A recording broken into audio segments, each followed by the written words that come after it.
Good morning students. पिछले class में हम लोग प्रश्नावली 1.1 क्लास 11th का प्रश्नावली 1.1 कर रहे थे, जिसमें फर्स्ट का 3 क्वेश्चन किए थे जो आपको बोर्ड पे दिख रहा होगा। ये 3 क्वेश्चन था किससे? समुच्चय से था। ठीक है, कौन सा एक्सरसाइज से था? समुच्चय से था। उससे आगे अब हम लोग आज पढ़ेंगे। ठीक है, 4th नंबर जो क्वेश्चन है हमारा एनसीईआरटी बुक का, देखिए फर्स्ट का 4th नंबर क्वेश्चन, उसको हम लोग करने जा रहे हैं। 3 क्वेश्चन तो आप लोगों को समझ में आ ही गया होगा, फिर से मैं एक बार बता देता हूँ कि कह रहा है इस क्वेश्चन में निम्नलिखित में कौन से समुच्चय हैं, अपने उत्तर का औचित्य बताइए। ठीक है, पहला है जे अक्षर से प्रारंभ होने वाले वर्ष के सभी महीनों का संग्रह। बताना है कि ये सेट है कि नहीं। तो ये डिफाइंड है, ये क्या है? परिभाषित है। कह रहा है क्या कि वर्ष में जितने भी महीने आते हैं वो जो जे से शुरुआत है, ठीक है, जो जे से शुरुआत होते हैं उसी को लिखना है, वही हमारा उस समुच्चय का अवयव है। तो इस प्रकार से ये क्या है? परिभाषित है, तो इसको हम क्या कह सकते हैं? समुच्चय कह सकते हैं। ठीक है, दूसरा क्वेश्चन है भारत के 10 सबसे अधिक प्रतिभाशाली लेखकों का संग्रह।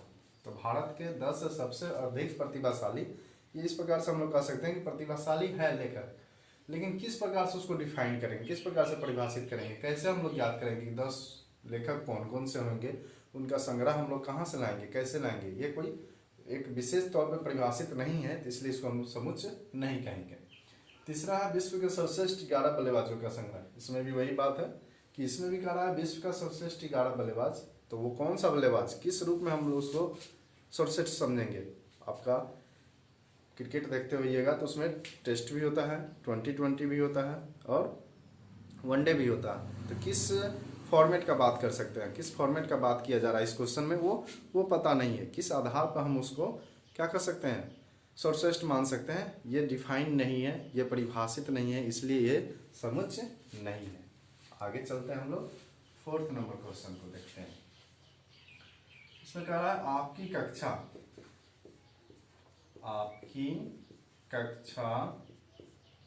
के सभी बालकों का संग्रह, सभी बालकों का संग्रह।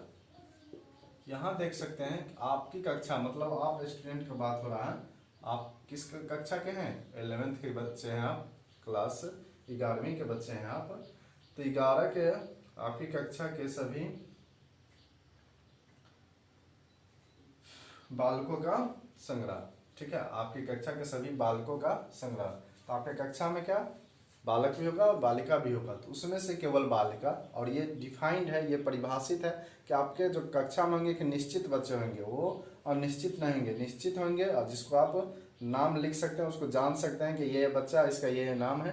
तो ये क्या हो गया? ये परिभाषित हो गया, ये डिफाइंड हो गया, इसको ज्ञात किया जा सकता है। ये अनिश्चित नहीं है, ये निश्चित है, इसको हम लोग ज्ञात कर सकते हैं, लिख सकते हैं। इसलिए क्या हो गया? ये आपका समुच्चय है। इसको क्या कहेंगे? समुच्चय है। ठीक है, आगे बढ़ते हैं। 5 नंबर क्वेश्चन कर रहा 100 से कम, 100 से कम, ठीक है, सभी प्राकृत संख्याओं का संग्रह, सभी प्राकृत संख्याओं का संग्रह। आप ये देख सकते हैं एनसीईआरटी बुक में ये सारा क्वेश्चन दिया हुआ है, हमने इसको लिख के रखा है, इसलिए उसमें से लिख रहे हैं 100 से कम सभी प्राकृत संख्याओं का संग्रह। तो 100 से कम प्राकृत संख्या किसको कहते हैं? ये भी आप लोग को पता है। प्राकृत संख्या, गिनती की संख्या को प्राकृत संख्या कहते हैं, 1 2 3। तो कहाँ तक? 100 तक। ये भी क्या है?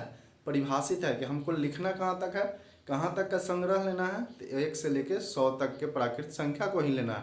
तो एक निश्चित है, ये अनिश्चित नहीं है। इसको हम लोग डिफाइंड है, ये परिभाषित है, इसको हम लोग पता कर सकते हैं, इसको हम लोग बता सकते हैं कि 1 to 99 और 100 तक ये जाएगा।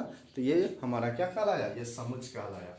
ये समुच्चय है, यानी जिसका जो परिभाषित हो, जिसको हम लोग ज्ञात कर सकते हैं, वो निश्चित हो तो वो क्या है? समुच्चय। और जो अनिश्चित होगा, जिसका पता नहीं कर पाएंगे, वो परिभाषित नहीं किया हुआ रहेगा कि किस आधार पर उस चीज को लेना है, तो ये सब हमारा क्या हो जाएगा? मतलब समुच्चय नहीं होगा। 6 नंबर क्वेश्चन का रहा है लेखक प्रेमचंद, नाम सुने होंगे आप लोग, हिंदी में पढ़े होंगे। लेखक प्रेमचंद द्वारा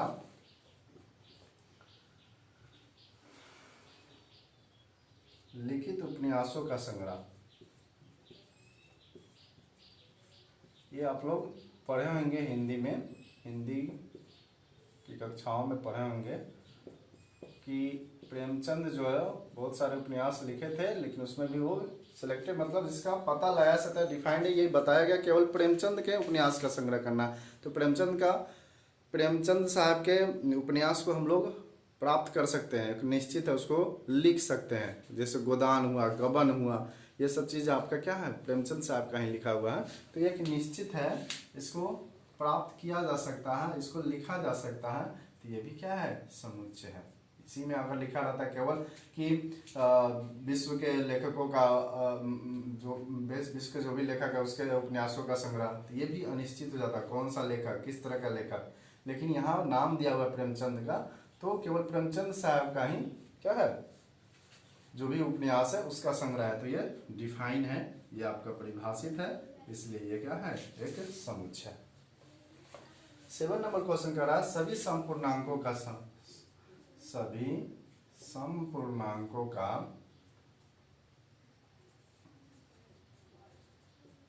संग्रह।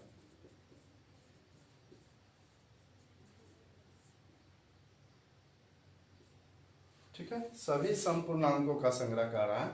तो पूर्णांक सम विषम समझते हैं। ठीक है, तो ये भी क्या है, एक परिभाषित है, इसको भी हम लोग समुच्चय कह सकते हैं। सम क्या होता है, 2, 4, 6, 8, 10, ये निश्चित नहीं कि कहाँ तक, लेकिन सम पूर्णांक लिखा हुआ, केवल पूर्णांक नहीं लिखा हुआ।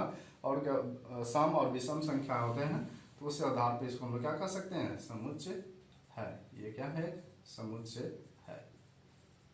ठीक है, इसको नोट डाउन कीजिए, यहाँ तक समझने में कोई दिक्कत नहीं है। फिर हम आगे बढ़ते हैं। इसी का अभी 2 क्वेश्चन और है, फर्स्ट नंबर का ही 2 क्वेश्चन और है। 7 तक आप लोग नोट डाउन कर लिए होंगे, आगे हम 8, 9 करते हैं।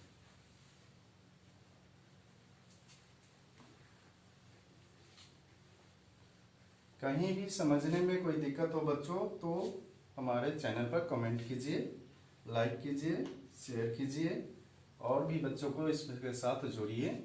सभी को पढ़िए। इस कोरोना के कोविड-19 के कारण, लॉकडाउन के कारण सभी बच्चों सबका पढ़ाई क्या हो रहा है, चौपट हो रहा है। तो इसी सब चीज़ों के लिए हम लोग यहाँ आप लोगों को पढ़ाने के लिए इस प्लेटफॉर्म पर आए हैं। यहाँ से आप बच्चे सबको जोड़िए और क्या कीजिए, सब आप भी पढ़िए और अपने साथियों को भी पढ़ाइए। आपको अगर समझ में आता है तो पढ़िए, नहीं समझ में आता तो और भी चैनल और भी कहीं से भी देख सकते हैं। अगर कहीं समझ में नहीं आता, कोई भी दिक्कत है, तो आप कमेंट कर सकते हैं, कमेंट बॉक्स के द्वारा मैसेज कर सकते हैं। उसको हम सुधारने का कोशिश करेंगे। जहाँ आपको समझ में नहीं आएगा वहाँ हम फिर से कोशिश करेंगे समझाने का। ठीक है, चलिए 8 नंबर क्वेश्चन देख रहे हैं। इस अध्याय में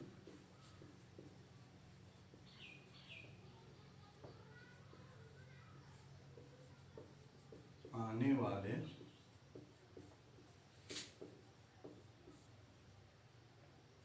प्रश्नों का संग्रह, ये भी हम लोग पता।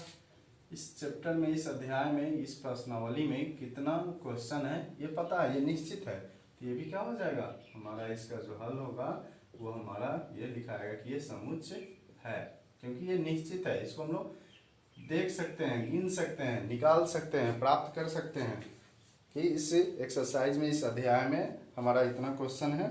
आपको ये भी देख सकते हैं कि ये 6 नंबर तक क्वेश्चन है इसमें। तो ये क्या है, एक संग्रह है 6 क्वेश्चन का, और ये डिफाइंड है, ये परिभाषित है कि हमारे इस चैप्टर में 6 क्वेश्चन है, 6 क्वेश्चन है। तो इस प्रकार से ये क्या है, पता है, निश्चित है, इसलिए ये समुच्चय है। 9th नंबर क्वेश्चन कह रहा है क्या, विश्व में सबसे अधिक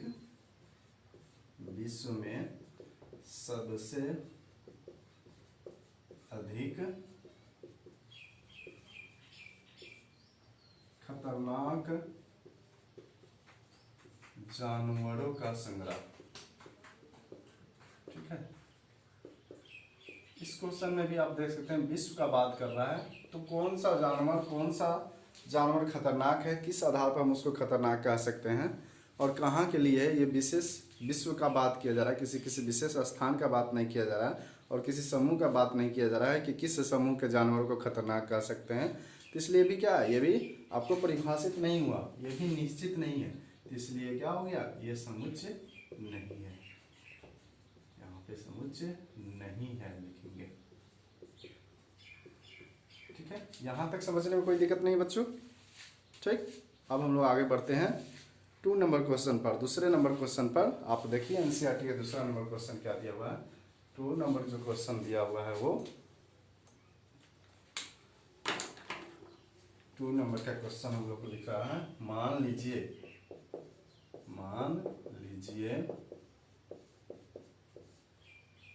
a इक्वल टू 1 2 3 4 5 6, ये इसका क्या है, सदस्य है, अवयव है इस किस समुच्चय का, ए समुच्चय का।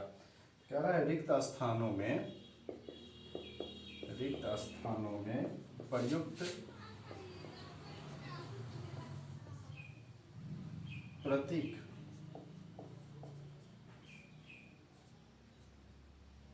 ई अथवा, इसको एलिमेंट्स कहा जाता है, अवयव को से डिनोट कराते हैं कि अवयव है या नहीं है, अथवा नॉट ई भरिए।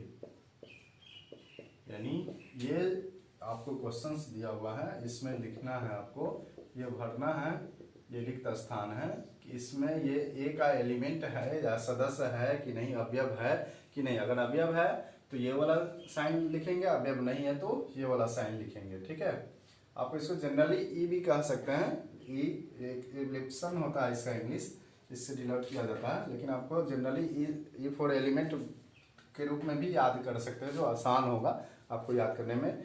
ई के जैसा लिख दीजिए, मतलब एलिमेंट है, और उसको ई लिख के काट दीजिए तो एलिमेंट नहीं है, इस रूप में भी पढ़ सकते हैं। इससे उसका नाम एप्लीकेशन होता है, लेकिन आप इसको इस रूप में भी याद कर सकते हैं। ई फॉर एलिमेंट, एलिमेंट मतलब अवयव, और उसका सदस्य है तो ये लिखाएगा, सदस्य नहीं है तो ये वाला लिखाएगा। हम क्वेश्चन लिख रहे हैं 1 5 का हो गया, फिर उसके बाद 8 डैश डैश ए, 3 नंबर में दिया हुआ है 0 डैश डैश ए, 4 नंबर में दिया हुआ है 4 डैश डैश ए। ये रिक्त स्थान को दिखा रहा है, खाली स्थान उसमें भरना है हमको। 5 में है 2 डैश डैश ए, और 6 में है 10 डैश डैश डैश ए। ठीक है, ये हमारा क्वेश्चन हुआ। अब इस सेट में देखिए, सेट ए जो है, समुच्चय ए जो है, उसमें क्या क्या है एलिमेंट, उसका सदस्य क्या है, 1 2 3 4 5 6 ही है। तो 5 इसका इसमें सेट में है या नहीं है, तो इस वहाँ पे क्या भरेंगे, ये वाला साइन भर देंगे। ठीक, फिर देखिए 8 इसमें है या नहीं है, तो इसको क्या करेंगे, ऐसे लिख के काट देंगे, मतलब इसका मतलब हुआ इसका अवयव नहीं है। 0 भी नहीं है इसमें, तो इस वाले को लिख के ऐसे काट देंगे। 4 है तो आपको केवल ये वाला साइन लगाना है। 2 भी है तो ये वाला साइन लगा देंगे, और 10 नहीं है, 10 इसके अंतर्गत नहीं आ रहा है, तो इसको ऐसे लिख देंगे। यही इसमें लिखना है, यही तरीका है इस चीज़ को दिखाने के लिए। बहुत ही आसान है, इसमें कोई बहुत बड़ी बात नहीं है। एक सेट दिया हुआ है, उस सेट ए का एलिमेंट है, अवयव है 1 2 3 4 5 6, और ये दिखाना है कि कौन सा एलिमेंट इसका अवयव है या कौन नहीं है। तो 5 इसका एलिमेंट है, तो वो वाले साइन, ई वाले साइन को यूज किए, नॉट ई वाले को फिर 8 वाले में यूज किए। इसमें भी 0 नहीं है तो इसको भी ये वाला लिखे, जो है उसके लिए आपको ये साइन यूज होगा, और जो नहीं है उसमें आपको वो वाला साइन यूज होगा, जिसको हम लोग इक्लिप्सन कहते हैं, काटा हुआ इक्लिप्सन हो गया। 3rd नंबर क्वेश्चन है, निम्नलिखित समुच्चयों को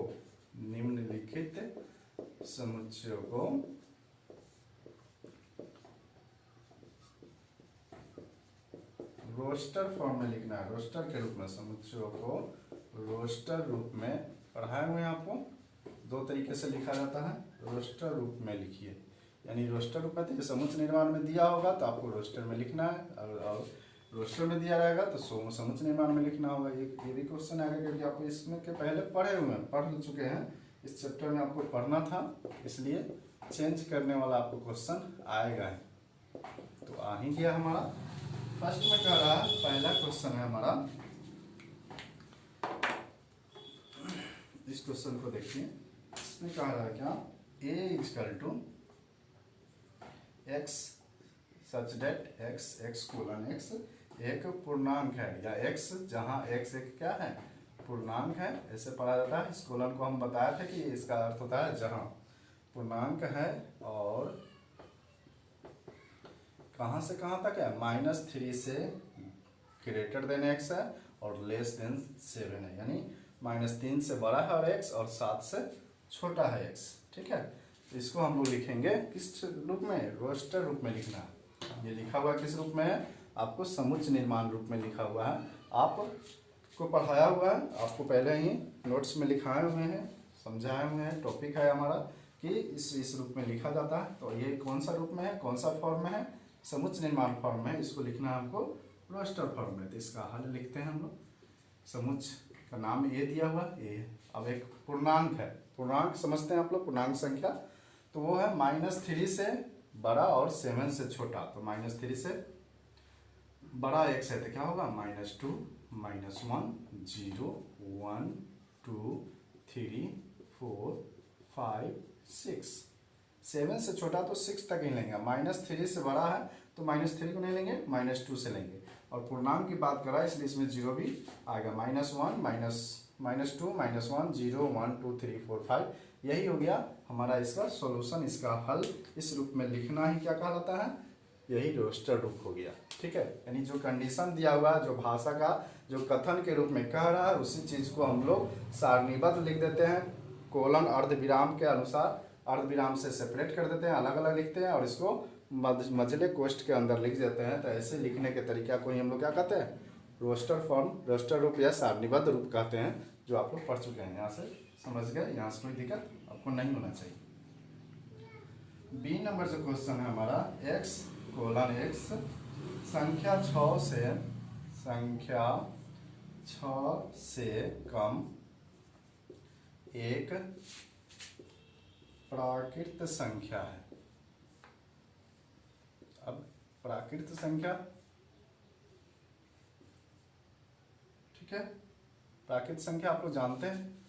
प्राकृत संख्या किसको कहते हैं, गिनती की संख्या को प्राकृत संख्या कहते हैं। इस का हल जो हो जाएगा वो हल क्या होगा, बी का सेट समुच्चय बी का जो हल होगा रोस्टर रूप में, x जहाँ x संख्या 6 से कम एक प्राकृत संख्या है। तो प्राकृत संख्या 1 से शुरू होता है और यहाँ कंडीशन क्या दिया है, यहाँ ये कह रहा है कि 6 से कम होना चाहिए। तो 6 से कम क्या क्या होगा, 1, 2, 3, 4, 5। 6 नहीं आएगा इसमें, 1, 2, 3, 4, 5 आएगा। 0 क्यों नहीं आएगा, क्योंकि यहाँ पूर्णांक संख्या की बात नहीं कर रहा है, यहाँ बात कर रहा है क्या, प्राकृत संख्या का। प्राकृत संख्या हमारा 1 से शुरू होता है, तो 1, 2, 3, 4, 5 यही लिखें, तो यहीं तक ये आंसर होगा।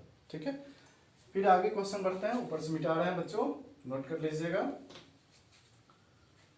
स्क्रीनशॉट लेकर या पॉज कर, वीडियो को पॉज करके रोक के आप इस चीज़ को नोट डाउन करके इसको अच्छे से समझकर आप यहाँ से कर सकते हैं।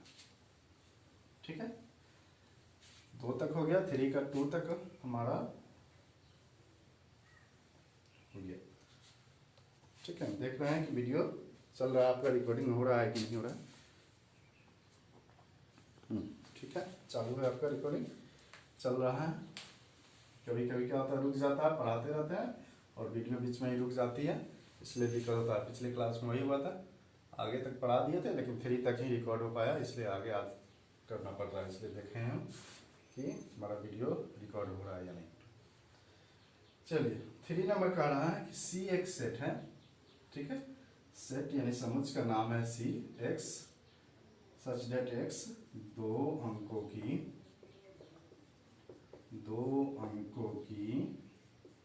ऐसी प्राकृत संख्या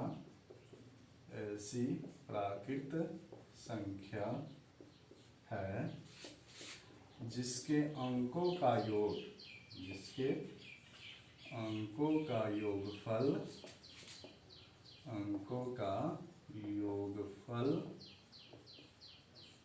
8 है। ये कंडीशन, ये आपको कथन कह रहा है कि हमारा जो है 2 अंकों की प्राकृत संख्या है और उसके अंक को आप योगफल करेंगे तो हमारा 8 आना चाहिए। तो 2 अंकों की संख्या, सबसे छोटी संख्या क्या होती है, 10, यानी 10 से शुरू होगा और सबसे लास्ट 2 अंकों की सबसे बड़ी संख्या 99। ठीक है, तो उसी के बीच में ये संख्या लिखना है। लेकिन दोनों के अंक जो जैसे 10 हुआ तो 1 और 0 जोड़ेंगे तो 1, तो उसी तरह से लिखना है कि जो 2 अंकों वाली संख्या हो गया जिसके दोनों अंकों को अगर जोड़ेंगे तो हमारा 8 आना चाहिए, वही इस समुच्चय C का अवयव होगा। तो इसको लिखना है रोस्टर फॉर्म में। तो इसका हम लोग हल निकालते हैं। C समुच्चय में क्या क्या आएगा, 2 अंकों में तो आपको कहाँ से चलना पड़ेगा, 1 7 8 आ गया 17। उसके बाद फिर क्या आएगा आपको 26, फिर आएगा क्या 35, फिर आएगा 44, फिर आएगा आपको 53, फिर आएगा 62, फिर आएगा 71 और फिर आएगा 80। देखिए इसके दोनों अंकों को जोड़िएगा तो सबका क्या होगा, योगफल 80 आ गया। जैसे 1 और 2 और 7 8 आ गया, 2 और 6 8, 3 और 5 8, 4 4 8, 5 3 8, 6 2 8, 7 1 8 और 8 0 8। तो यही हमारा इस समुच्चय का क्या होगा, हल होगा। ठीक है, समझ गए, यहाँ कोई दिक्कत नहीं है। आगे 4th नंबर क्वेश्चन देखिए, इसमें कह रहा है कि डी हमारा एक समुच्चय है, x सच डेट x एक अभाज्य संख्या है। क्या है, एक अभाज्य संख्या है जो 60 की भाजक है। भाजक आप लोग समझते होइएगा, जिसमें जिस संख्या से 60 विभाजित हो जाए वही उसका क्या कहलाएगा, भाजक हुआ। विभाजित मतलब भाग लग जाए, लेकिन वो संख्या कौन होना चाहिए, भाज्य संख्या का बात कर रहा है। एक अभाज्य संख्या है जो 60 की भाजक है। इसका हल क्या होगा, हम लोग केवल इसमें बात कर रहे हैं जनरली। तो कटने के लिए 1 से कटेगा, 2 से कटेगा, 3 से भी कटेगा, 4 से भी, 5 से भी, लेकिन यहाँ बात किया जा रहा है अभाज्य संख्या का। तो अभाज्य संख्या हमारा कहाँ से शुरू होता है, क्या क्या होता है, 2 से डिवाइड हो जाएगा, 3 से हो जाएगा, ठीक है, फिर उसके बाद 5 से होगा, 6 से होगा, लेकिन 6 अभाज्य संख्या नहीं है। फिर आइए आप 10 से हो जाएगा, वो भी अभाज्य नहीं है। 15 से होगा, वो भी अभाज्य नहीं है। 20 से भी होगा, वो भी अभाज्य नहीं है। इसके अलावा जो भी होगा हमारा 30 से भी होगा, 20 से भी होगा, तो ये सब हमारा अभाज्य संख्या नहीं है। तो हमारा जो आंसर हो जाएगा यही होगा 2, 3 और 5। यही हमारा एक अभाज्य संख्या जिससे ये डिवाइड हो जा रहा है, जिससे इसमें भागा लग रहा है, और ये सब संख्या इसका भाजक है। अभाज्य संख्या इसका एक टर्म दे दिया, कंडीशन दे दिया कि आपको यही लेना है, अभाज्य संख्या ही लेना है, इसलिए यही दिखाएगा। तो इसी का यही हमारा आंसर होगा। ई नंबर में हमारा है TRIG, ट्रिगोनोमेट्री। ट्रिगोनोमेट्री ये हमारा एक शब्द है। ट्रिगोनोमेट्री शब्द के सभी अक्षरों का समुच्चय लिखना है। ठीक है, एक सभी अक्षरों का समुच्चय है। ये जो है क्या है, सभी अक्षरों का समुच्चय है। इसमें हम लोग को समुच्चय, ठीक, तो इसका जो आंसर होगा, हम लोग पढ़े हुए थे कि आपका जो लिखने का तरीका या दोबारा रिपीट नहीं किया जाता है। दोबारा शब्द को, अंक को क्या होता है, बार बार नहीं लिखा जाता, दोबारा नहीं लिखा जाता है। और ये भी पढ़े थे कि हम लोग अंग्रेजी वर्णमाला का जो होता है उसको हम लोग छोटे में लिखते हैं, लेकिन ये सब विशेष क्राइटेरिया है। ये हमारा क्वेश्चन ही दिया हुआ है कैपिटल लेटर में, इसलिए इसको हम लोग कैपिटल में ही, इसका एलिमेंट जो होगा, अवयव जो होगा वो क्या होगा, कैपिटल में ही होगा। ऐसे वाले को, ये अपवाद में आया, ऐसे वाले को हम लोग स्मॉल में नहीं लिख सकते हैं, क्योंकि यह हमारा प्रश्न ही दिया हुआ है कैपिटल लेटर में, इसलिए इसका सॉल्यूशन भी होगा, जो उसका जो अवयव भी होगा, सदस्य जो होगा वो भी कैपिटल लेटर में होगा। ये आपको ऑप्शनल में आ गया, एक्सेप्शन में आ गया। इसका जो होगा हमारा लिखेंगे, रिपीट नहीं होगा, T कोमा होगा RIGON, फिर O नहीं लेंगे, M होगा, E होगा, T फिर नहीं आएगा, T डबल हो जा रहा है, T दोबारा नहीं लेंगे, R भी डबल हो जा रहा है और R भी नहीं लेंगे, और वो होगा Y। इस तरह से इस तरह के जो शब्द होते हैं उसमें हम लोग क्या करते हैं, रिपीट नहीं करते हैं। ऐसा नियम भी है कि समुच्चय में हम लोग शब्द को दोबारा नहीं लिखते हैं। आपको लास्ट टॉपिक में पढ़ाए थे, एक ऑब्जेक्टिव के तौर पे नोट्स के रूप में आपको लिखाया था कि याद रखिएगा कि इसमें शब्द दोबारा नहीं लिखे जाते हैं, और ये भी बताया गया था कि इसके सदस्य जो होते हैं वो स्मॉल में लिखे जाते हैं। लेकिन ये सब क्या एक्सेप्शनल है, ये आपका क्वेश्चन सी क्या दिया हुआ है, कैपिटल लेटर दिया हुआ है, तो इसलिए हम लोग इसका एलिमेंट्स को भी कैपिटल लेटर में ही लिखेंगे। यहाँ पे हम लोग स्मॉल में नहीं लिखेगा, इस चीज़ को क्लियर कर लीजिएगा, ठीक है। अब देखिए इसका 6 नंबर क्वेश्चन भी है। 6 में है F equal to better, BETTER, ये भी एक शब्द है, BETTER बेटर शब्द के सभी अक्षरों का समुच्चय, ठीक है। इसमें भी वही नियम है जो 5 नंबर में लगा है, वही है, सेम ही है, इसमें कोई अंतर नहीं है। आपको वहाँ समझा ही दिए हैं, तो आपको उसी तौर पे इसको भी लिख लेना है, बस इसको रिपीट नहीं करना है। F का जो होगा हमारा क्या होगा, B होगा, E होगा, T होगा और R होगा, ठीक है। ये इसका सॉल्यूशन हो गया। तो क्वेश्चन नंबर 3 तक आप देख लिए। 4 नंबर क्वेश्चन देखते हैं, 4 में क्या कहता है, ठीक है। वीडियो चल रहा है। 4th नंबर क्वेश्चन है, निम्नलिखित समुच्चयों को समुच्चय निर्माण रूप में लिखिए। आ गया, जैसा आपका 3 नंबर क्वेश्चन था, जस्ट उसका क्या हो गया, अपोजिट क्वेश्चन है। वहाँ था समुच्चय निर्माण में दिया था तो रोस्टर में रूप में लिखना पड़ा, और यहाँ आपको दिया हुआ है रोस्टर में, तो आपको लिखना होगा समुच्चय निर्माण में। निम्नलिखित समुच्चयों को समुच्चय निर्माण रूप में लिखें, निर्माण रूप में लिखिए। ये क्वेश्चन कह रहा है 4 नंबर में, ठीक है। इसका जो क्वेश्चन है फर्स्ट में आपका वो एलिमेंट दिया हुआ है 3, 6, 9, 12, ठीक है। इसका सॉल्यूशन हम लोग इधर ही करते हैं, ठीक है। 3, 6, 9, 12 इसको लिखना है हमको किस रूप में, समुच्चय निर्माण रूप में।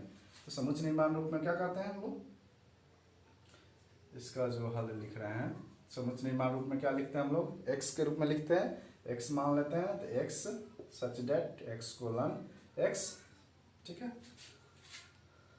x इजकल टू 3n लिख सकते हैं, 3 का 3 और यहाँ n जो होगा क्या होगा, और इसका कंडीशन ये हुआ कि 1 से बड़ा या बराबर होगा n, और कहाँ तक क्या होगा 4 तक, तो 4 से छोटा या बराबर होगा, यही कंडीशन हुआ।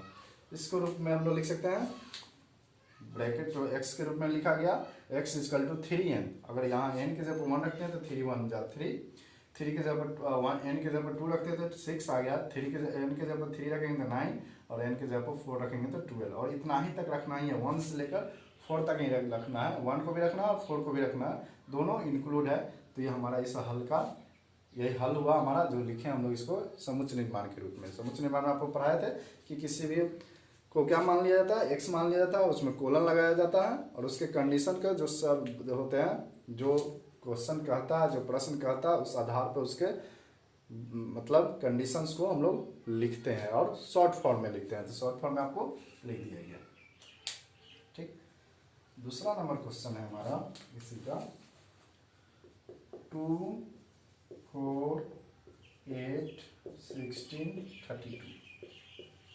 ये भी किसी न किसी नियम के अंतर्गत ही है, आप इसको देख सकते हैं, एक विशेष नियम के तौर पे ही ये सब हल होगा। इसको आपको लिखना है किस रूप में, समुच्चय निर्माण रूप में, x such that x equal to 2 to the power n लिख सकते हैं। 2 पर पावर अगर 1 रखेंगे तो 2, 2 पर पावर 2 तो 4, 2 पर पावर 3 तो 8, 2 पर पावर 4 तो 16, और 2 पर पावर 5 तो 32। तो इस कहाँ से कहाँ तक गया, इसका जो कंडीशन आया 1 से लेकर कहाँ तक, n जो होगा 5 तक, 1 भी होगा और 5 भी होगा, 1 2 3 4 5 लिया गया। तो ये हमारा इस कंडीशन को फुलफिल कर रहा है, इस रूप में लिखना है, क्या कहलाया इसका, ये हमारा समुच्चय निर्माण फॉर्म में हो गया। यहाँ आप समझ सकते हैं 2 to the power n, n equal to 1, तो 2 पावर तो 4, 3 तो 8, 4 तो 16 और 5 तो 32। ठीक है, 3 में है हमारा क्वेश्चन 5, 25, 125 और 625, यानी 5, 25, 125 और 625 है। इसका हम लोग क्या करेंगे, इसको भी समुच्चय निर्माण रूप में लिखना है, तो इसका भी हल इसी फॉर्म पे होगा।